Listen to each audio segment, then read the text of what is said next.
Hello, അസ്സലാമു അലൈക്കും. ഇന്ന് ഞാൻ അടിപൊളി ഒരു ചിക്കൻ റെസിപ്പി ആയിട്ടാണ് വന്നിരിക്കുന്നത്. ഒരു ഹൈദരാബാദി ചിക്കൻ ഫ്രൈ അല്ലേ, നമ്മുടെ ചിക്കൻ തവ ഫ്രൈ പറയാ. നല്ല കിടിലൻ ടേസ്റ്റാണ്. നമുക്ക് ചപ്പാത്തി, പൊറാട്ട, ചോറ് എല്ലാത്തിൻ്റെ കൂടെ യോജിച്ച് പോകുന്ന ഒരു അടിപൊളി ചിക്കൻ റെസിപ്പി. അപ്പം എങ്ങനെ ചെയ്യാൻ നോക്കാം. 500 ഗ്രാം കറി പീസ് ചിക്കൻ പീസാണ്, കറി പീസായിട്ടാണ് കട്ട് ചെയ്തത്.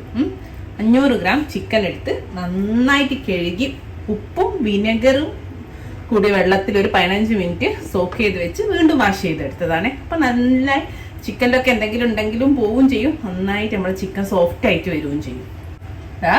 1 ടേബിൾ സ്പൂണ് ഇഞ്ചി വെളുത്തുള്ളി പേസ്റ്റ് ഇട്ട് കൊടുക്കുന്നുണ്ട്. ചിക്കനിലേക്ക് നമുക്ക് ഒരു ടീസ്പൂണ് അടുത്ത് ഉപ്പിട്ട് കൊടുക്കാം. പിന്നെ വേണമെങ്കിൽ ലാസ്റ്റ് ചേർത്തി കൊടുത്താൽ മതിയല്ലോ, ആദ്യം തന്നെ ഒരുപാട് ഉപ്പിടണ്ടല്ലോ. ഇനി ഒരു തണ്ട് കരിവേപ്പില ചെറുതായിട്ട് അരിഞ്ഞത്, 2 പച്ചമുളക് ചോപ്പ് ചെയ്താണ് ചെറുതായിട്ട്. ഇനി നമുക്ക് കുറേ പൊടികൾ ചേർത്ത് കൊടുക്കാനുണ്ട്. 1 ടീസ്പൂണ് മഞ്ഞൾപ്പൊടി, 1 ടീസ്പൂണ് കാശ്മീരി മുളക് പൊടിയാണ്. മറ്റതും ചേർക്കാം. കുരുമുളക് പൊടി 1 ടീസ്പൂൺ, അതൊരു 1/2 ടീസ്പൂണൊക്കെ കുറച്ചാൽ മതി. കാശ്മീരി ആകുമ്പോൾ പ്രശ്നമില്ലല്ലോ. പച്ചമുളകും കാശ്മീരി അല്ല, നോർമൽ മുളക് പൊടിയാണെങ്കിൽ പച്ചമുളകും ഒന്ന് ചേർത്തിയാൽ മതി. ഓക്കെ. ഇനി 1 ടേബിൾ സ്പൂണ് മല്ലിപ്പൊടി, കൊറിയാണ്ടർ പൗഡർ, 1 ടീസ്പൂണ് നമ്മളെ പെരിഞ്ജീരകപ്പൊടി, അതായത് വലിയ ജീരകം, ഫണൽ സീഡിൻ്റെ പൊടി. അതേപോലെ 1 ടീസ്പൂണ് ചെറിയ ജീരകം, ക്യൂമിൻ പൗഡർ, ഒരു 1/2 ടീസ്പൂണ് ഗരം മസാലയും കൂടെ ചേർത്ത് കൊടുക്കുക. ഈ മസാല എല്ലാം ഒന്ന് ചിക്കനിലേക്ക് നന്നായിട്ട് പുരട്ടി കൊടുക്കുക. നല്ലപോലെ മസാല പിടിക്കണം ചിക്കനിലേക്ക്. ഇപ്പോൾ നന്നായിട്ട് ചിക്കനിലേക്ക് നമ്മൾ മസാല ഒക്കെ പുരട്ടി വെച്ചുകൊണ്ട് ഇനി ഒരു മിനിമം ഒരു 1/2 മണിക്കൂർ വെക്കണം കേട്ടോ. അങ്ങനെ അപ്പോൾ ഈ മസാല ഒക്കെ ഒന്ന് ചിക്കനിലേക്ക് നല്ലപോലെ പിടിക്കും. ഫ്രൈ ചെയ്യാൻ വേണ്ടിയിട്ട് ഞാനൊരു കടായി വെച്ച് കൊടുത്തിട്ടുണ്ട്. നല്ല കട്ടിയുള്ള കുറച്ച് വലുപ്പമുള്ളൊരു ചട്ടി എടുക്കുന്ന അപ്പോഴും നല്ലത് കേട്ടോ. ഇനി അതിലേക്ക് ഞാനിപ്പോൾ 3 ടേബിൾ സ്പൂണ് വെളിച്ചെണ്ണയാണ് ഒഴിച്ചു കൊടുക്കുന്നത്. നിങ്ങൾക്ക് വെളിച്ചെണ്ണ തികച്ചും ഓപ്ഷണലാണ്. ശരിക്കും ഇതിൽ യൂസ് ചെയ്യുന്നത് നമ്മൾ സൺഫ്ലവർ ഓയിലോ അല്ലെങ്കിൽ മസ്റ്റാർഡ് ഓയിലൊക്കെയാണ് ഉപയോഗിക്കുന്നത്. പക്ഷെ എനിക്ക് അതിൻ്റെ ഒന്നും ചൊയ ഇഷ്ടമല്ല. നോർമലി എനിക്ക് വെളിച്ചെണ്ണ മാത്രമേ ഏറ്റവും കൂടുതൽ. അതുകൊണ്ടാണ് ഞാൻ വെളിച്ചെണ്ണ ഉപയോഗിക്കുന്നത്. പക്ഷെ ശരിക്കും നിങ്ങൾ ഉപയോഗിക്കുന്ന സൺഫ്ലവർ ഓയിലിൻ്റെ ടേസ്റ്റ് ഇഷ്ടമുള്ള ആൾക്കാർക്ക് അതാണ് ഹൈദരാബാദി ചിക്കൻ ഫ്രൈയിൽ ഉപയോഗിക്കുന്നത്. പിന്നെ ചിലർ നോർത്ത് ഇന്ത്യൻ വേർഷനിൽ അവർ മസ്റ്റാർഡ് ഓയിലും കടുകെണ്ണയിലും ചെയ്യുന്നുണ്ട്. ഓക്കെ.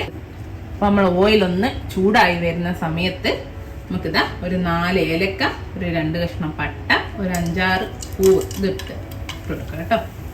ചൂടായിട്ട് ഒന്ന് പൊട്ടി വരുന്ന സമയത്ത് നമ്മളെ ചിക്കന് ചേർത്തി കൊടുക്കും. അപ്പോൾ നമ്മളെ ഹോൾ സ്പൈസസ് ഒക്കെ പൊട്ടി വരുന്നുണ്ട്. ആ ഒരു സമയത്ത് ചിക്കൻ ചേർത്തി കൊടുക്കും. ചിക്കൻ ഇട്ടെടുത്ത് ഇനി ഇത് ഹൈ ഫ്ലെയിമിൽ ആദ്യം ഒരു 4-5 മിനിറ്റ് നന്നായിട്ടൊന്ന് മുരിച്ചെടുക്കണം. ഒരു 2 മിനിറ്റ് ഒരു ഭാഗം കഴിഞ്ഞിട്ട് ഒന്ന് തിരിച്ചിട്ട് കൊടുക്കാം. ഒരു 5 മിനിറ്റോളായി ഹൈ ഫ്ലെയിമിൽ ഇട്ടിട്ട് നന്നായിട്ട് മൊരിഞ്ഞ് വന്നിട്ടുണ്ട് ചിക്കനൊക്കെ. പക്ഷേ ചിക്കൻ ഉള്ളിൽ വെന്തിട്ടില്ല, നന്നായിട്ട് പുറമെ മൊരിഞ്ഞിട്ടുള്ളൂ. ഇനി നമ്മൾ ഒരു 1/4 കപ്പ് ചുടുവെള്ളം ചേർത്തി കൊടുക്കാം. എന്നുവെച്ചാൽ ഇനി ഇങ്ങനെ വെച്ചുകൊണ്ടിരുന്നാൽ നമ്മളെ മസാല ഒക്കെ കരിഞ്ഞു പോകാൻ തുടങ്ങും, മുരിഞ്ഞതിന് ശേഷം. അപ്പം അതില്ലാതിരിക്കാൻ ഞാൻ ഒരു 1/4 കപ്പ് ചുടുവെള്ളം ഒഴിച്ചെടുത്തിട്ടുണ്ട്. ഒന്നുകൂടെ നന്നായിട്ട് 2 മിനിറ്റ് വെള്ളം തിളച്ചിട്ട് നമുക്ക് ചെറിയ തീയിലിട്ടിട്ട് മൂടി വെച്ചിട്ട് നമ്മൾ ചിക്കൻ വേവിക്കാം ഒരു 10 മിനിറ്റ്. അപ്പം അടച്ച് വെച്ചു ചെറിയ തീയിൽ. ഇടയ്ക്ക് ഒരു 10 മിനിറ്റ്, ഒരു 5 മിനിറ്റ് ആകുമ്പോൾ ഒന്നൊന്ന് ഇളക്കി കൊടുക്കണേ. അപ്പോൾ ചെറിയ തീയിൽ വെക്കുമ്പോൾ ചിക്കനും വെള്ളം ഇറങ്ങും. പിന്നെ 2 വെള്ളത്തിലും കൂടെ അങ്ങ് ചിക്കൻ നന്നായിട്ട് വെന്ത് കിട്ടും. അപ്പോൾ അതാ ഒരു 10 മിനിറ്റ് ആയിട്ടോ. കണ്ടോ, എണ്ണൊക്കെ നന്നായിട്ട് തെളിഞ്ഞ് ആ വെള്ളമൊക്കെ അങ്ങനെ വറ്റി വരുന്നുണ്ടേ. കണ്ടോ, ഇപ്പോഴും ചെറിയ തീ തന്നെ കേട്ടോ. നമുക്കിതിലേക്ക് ഒരു 2 ടേബിൾ സ്പൂണ് തൈര്, അധികം പുളിയില്ലാത്ത 2-2.5 ടേബിൾ സ്പൂൺ വരെ എടുക്കാം. 2.5 ടേബിൾ സ്പൂണ് തൈര് ഇട്ട് ഒന്ന് നന്നായിട്ട് മിക്സ് ചെയ്ത് യോജിപ്പിച്ചെടുക്കട്ടെ. ഇതൊരു 2-3 മിനിറ്റ് നമുക്കൊന്ന് കുക്ക് ചെയ്യാം.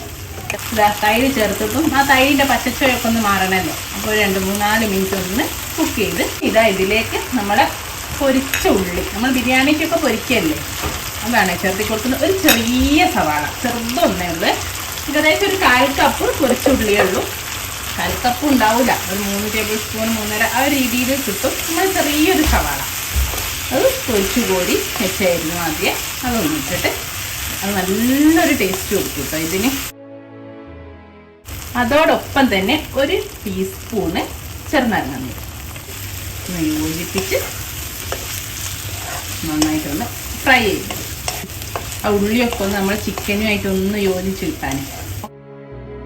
ഓൾമോസ്റ്റ് നമ്മളെ ഹൈദരാബാദി ചിക്കൻ ഫ്രൈ റെഡി ആട്ടോ. കണ്ടത് എല്ലാത്തിനും കൂടെ പോകും കേട്ടോ. നമ്മളെ റൈസിൻ്റെ ഒക്കെ കൂടെ നല്ല ടേസ്റ്റ് ആയിരിക്കും. കാരണം ഒരു മസാല മാതിരിയാണല്ലോ, നല്ല ഡ്രൈ ഫ്രൈ അല്ലല്ലോ. അതുകൊണ്ട് തന്നെ എല്ലാത്തിൻ്റെ കൂടെയും കഴിക്കുക, ചപ്പാത്തിക്കോ റൈസിനോ ഒക്കെ കൂടെ കഴിക്കാൻ പറ്റിയ നല്ല അടിപൊളി റെസിപ്പിയാണ്. എണ്ണൊക്കെ സൈഡിൽ തെളിഞ്ഞു തുടങ്ങി. കുറച്ച് മല്ലിയില നിങ്ങളുടെ ഇഷ്ടത്തിനനുസരിച്ച് ഞാൻ ഏകദേശം ഒരു 2 ടേബിൾ സ്പൂണിൻ്റെ അടുത്ത് മല്ലിയിലയും ചേർത്ത് ഒന്ന് യോജിപ്പിച്ചിട്ട് നമുക്ക് തീ ഓഫ് ചെയ്യാം.